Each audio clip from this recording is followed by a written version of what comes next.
बस काफी नहीं आए थे नहीं आए थे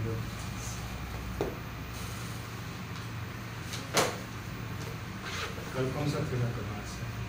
कल डिरिचलेट थ्योरम्स करवाएंगे और आज इसका एक्सटेंशन सॉल्व करेंगे, ठीक है। यानी उससे नेक्स्ट लेवल की थ्योरम का भी चर्चा करेंगे। कल उस पर बात किए थे और उसके स्टेटमेंट एंड प्रूफ्स पर बात किए थे।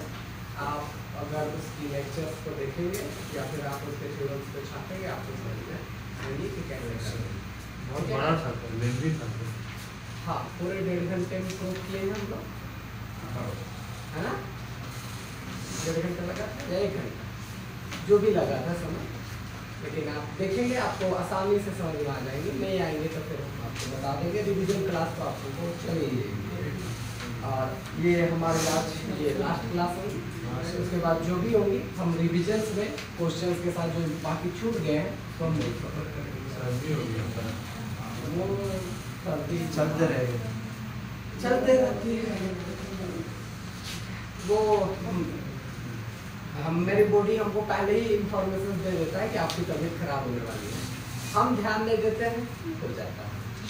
जैसे मेरी बॉडी का एक रूल है कि अगर हमको बुखार या कुछ खराब होने लगेगा उसे 2-3 दिन पहले हमको पूरा बॉडी में pen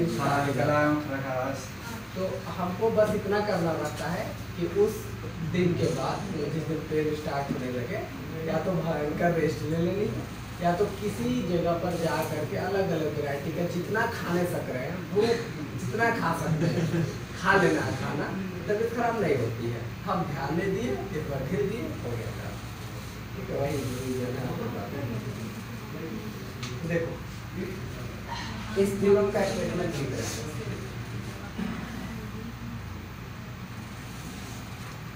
If x, y, z are all positive such that inverter बंद करो, लाइट नहीं है, पंखा बंद कर दो, पंखा कौन बंद करो सर, फैन बंद कर दो, इन्वर्टर आउट हो गया, केवल लाइट जलाइए, लाइट जलाइए लास्ट में और वो वाला भी बंद कर दीजिए। हाँ हमारे जाने बजे लास्ट छोटा है ना, ठीक है।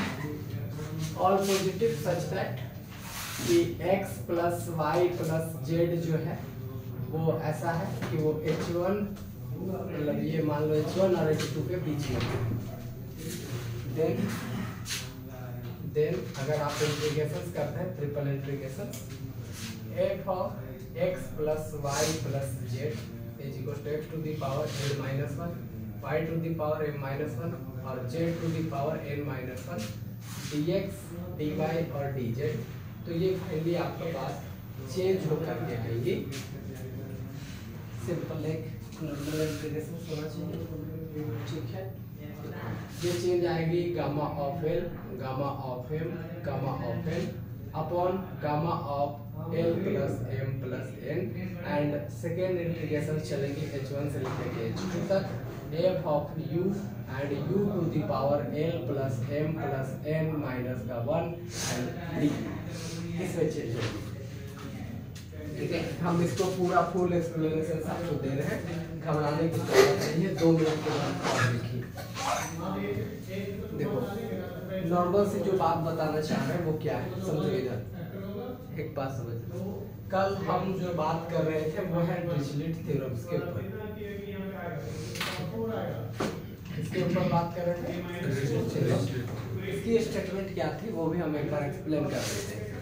ये सिंपल सा ये कहता था कि अगर मान लेते आपके पास किसी भी नंबर ऑफ टर्म का इंटीग्रेशन है, 2 है 3 है n है, मान लेते इस तरीके की, और अगर मान लेते ऐसा है x to the power n minus 1 y to the power n minus 1 z to the power n minus 1 dx dy और dz। यहाँ हम 3 ही लेके चले, कितना लेके चले हैं 3। आप चाहते तो n टर्म्स तक भी लेके सकते हो, 100 100 किसी भी टर्म तक ले सकते हो। तो बस इसका रिजल्ट ये कहता था कि यहाँ पर गामा ऑफ सबसे पहले l आएगा, गामा ऑफ m मल्टीप्लाई में और फिर गामा ऑफ n आएंगी अपॉन में यहाँ पर gamma of L plus M plus N and plus का 1 हम लोग ऐसा लिख के चलते हैं। ठीक है, मतलब इसकी सॉल्यूशन से इतनी इजीली हम डिरिचलेट थ्योरम के अकॉर्डिंग निकाल सकते हैं। लेकिन यहाँ पर सवाल ये है कि हमेशा ऐसा ही फॉर्म का मिले ऐसा कोई जरूरी तो नहीं है। यहाँ कुछ और भी फंक्शन हो सकते हैं या 3 5 कुछ और भी गड़बड़ हो सकती है। और इसमें एक और भी कंडीशंस था कि x plus y plus z की जो वैल्यू है वो लेस देन किसके बराबर होनी चाहिए, 1 की। ये कंडीशंस होनी चाहिए। अब वो कहता है कि अगर आप x प्लस वाई प्लस तीनों को जोड़ करके 1 से छोटा होता है तो इस रिजल्ट का ये वैल्यू निकल के आएंगे। अब हर एक बार ऐसा सिचुएशन आपके लिए मिलना मुश्किल हो जाएगा कि वो लेस देन 1 हो, या ऐसा सिचुएशन भी मिलना मुश्किल हो जाएगा कि तीनों इस तरीके की पावर में रहे और यहाँ कुछ भी टर्म ना रहे। तो ये किसी फिक्स पार्टिकुलर के लिए ही वो काम कर पा रहा है।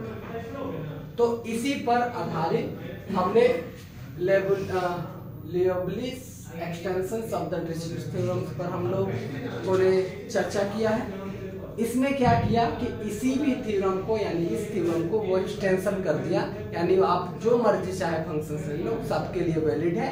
यहाँ कोई जरूरी नहीं है कि 1 हो, कुछ भी हो सकता है। इस वजह से इसने कंडीशन रख दिया कि यहाँ H1 आएगा और यहाँ क्या आएगा, H2 आएगा। यानी कि इधर H1 की जगह भी कुछ भी हो सकता है, H2 की जगह भी कुछ भी, 1 2 3 4 कुछ भी फंक्शंस भी हो जाएंगे, तब भी हमें कोई दिक्कत नहीं है। दूसरी बात इसका क्या कहता है कि ये टर्म तो यहाँ है ही, लेकिन इसके अलावा कोई फंक्शंस भी मिलता है तो आपको टेंशन लेने की कोई जरूरी नहीं है, वहां भी आप काम कर सकते हो। जबकि इसमें कोई फंक्शन आ जाएगा तो आप फंस जाइएगा, क्योंकि उस फॉर्म का तो वो दिख भी नहीं रहा। बोलो तो हमें अब इसकी बेनिफिशियर्स देखने को मिलेंगी। और ये कैसे चेंज करता है, देखो सिंपल सा लॉजिक है कि अगर x plus y plus z तीनों पॉजिटिव है और तीनों का सम अगर किसी 2 लिमिट के बीच में, किसी 2 लिमिट के बीच में है, तो ये सिंपल कहता है कि अगर आप f of x plus y plus z इसका अगर आप रिजल्ट निकलना चाहते हैं तो simple gamma of l gamma of m gamma of n लिखिए अपॉन में gamma of l plus m plus n लिखिए और इंटीग्रेट कर दीजिए h1 से लेके कहां तक, h2 तक। f होगा जो ये पूरा x plus y plus z है उसको क्या मान लेंगे, u इनटू में आएगा u का पावर जो l m n था उसको ऐड करके -1 इनटू du कर देंगे। समझ में आई इतनी बात? ये रहा इसका स्टेटमेंट। वहां +1 नहीं होगा, नहीं -1 नहीं, वहां भी +1 नहीं होगा। यहाँ जो तुम बोलना चाह रहे हो ना, यहाँ नहीं होगा। सिंपल, इस वाले में +1 है, यहाँ पर +1 के कोई गुंजाइश नहीं। ठीक है इतनी बात? बोलो। ये रहा स्टेटमेंट, इसका प्रूविंग अभी आपको देंगे, फिर हम क्वेश्चन करवाना शुरू करेंगे। ठीक है? Yes sir. लिखिए क्या चीज du to the first order approximation. क्या चीज सर, क्या चीज बोल रहे हो?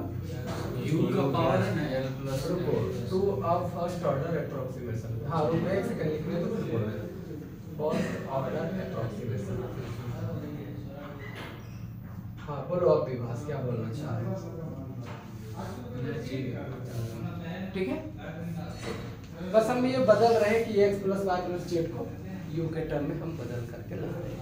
अब बताओ अगर तुम x plus y plus z को u में बदलोगे तो ये वेरिएबल्स भी तो बदलेंगे u के टर्म में, क्योंकि आप पुट करेंगे। हाँ बस वही लॉजिक है, तो आपकी यहाँ तक स्टेटमेंट बन के आती है। अब इसका प्रूविंग देंगे, आपको टेंशन लेने की जरूरत नहीं।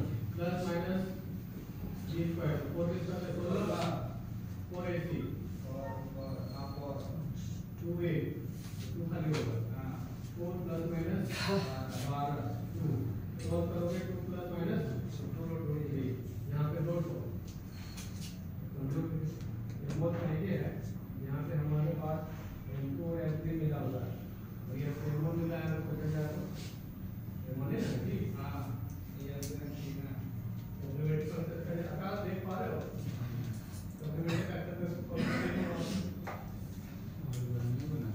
हम इसके बारे में इसके बारे में बोला जा रहा है। ठीक है, इतने बात ठीक है।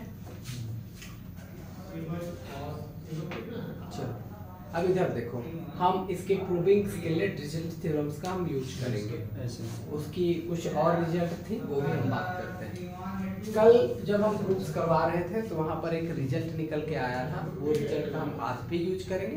बस आज आपको इतना ही माइंड सेट रखनी है कि ये आज ही पढ़ रहे हैं, ऐसे ही होता है। समझ गए? Yes. फिर जब आप उसको कल एक बार रिवाइज करोगे तो आपको कोई बात पता लगेगी।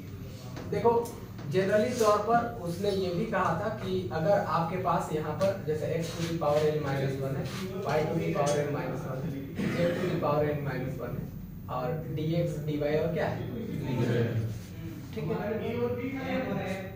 तो उसका कहना ये भी था कि अगर ये जो कंडीशंस है वो तब लागू होता है जब x plus y plus z की पावर लेस देन क्या होनी चाहिए, ठीक है। लेकिन अगर आपके पास ये सिचुएशन है, मतलब x plus y plus z वहाँ पर 1 हो, लेकिन अगर वो डिरिचलेट ये भी कहा था, हम जब इसके प्रूविंग में आ रहे थे, तो अगर मान लेते हैं यहाँ पर हम h लिख करके चले हैं, क्या लिख के चले हैं h, तो वो जस्ट इसको ऐसे चेंज करता है gamma of m gamma of m gamma of m upon में यहाँ पर gamma of l plus m plus m n plus का 1, और जो भी क्योंकि यहाँ पर 1 होनी चाहिए थी जो कि क्या है h है, तो हम फिर यहाँ h की पावर में ये लेकर के चलते हैं l plus m plus n, इस तरीके से भी हम इसे ऑपरेट कर पाते हैं।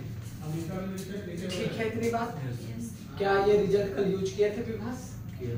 ठीक है, कोई दिक्कत? अच्छा, जो लोग कल नहीं पढ़े थे आप मान के चलेंगे कि यहाँ 1 के लिए तो बस इतना रिजल्ट था, लेकिन अगर आप यहाँ h लिखते हैं h की पावर में फिर से ऐड हो जाएगी l plus m plus n, इतनी बातें आपको समझ के चलनी, ठीक है।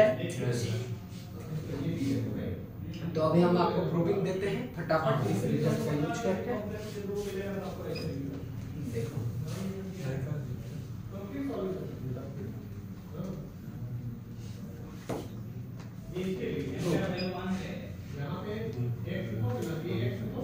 by using Dirichlet conditions, this condition subjected to x plus y plus z is less than, हम ये मान के चल रहे हैं, क्या हुआ? लाइट आ गया नहीं, वो खत्म होने वाली है, मर बुरा जाएगा काटे बम फटना। हाँ खत्म हो गया, चलेंगे भी नहीं। जब तक चलता है तब तक चलो। x to the power n minus 1 बंद कर दो, n minus 1 z to the power n minus 1 dx dy dz, ठीक है, dx dy और क्या लेके चल रहे हैं dz, ये कंडीशंस है। तो हम इसको बदलेंगे gamma of n gamma of n gamma of, बंद ही कर दीजिए उसको, आप अपने मोबाइल से प्लस लाइट आप ऑन कर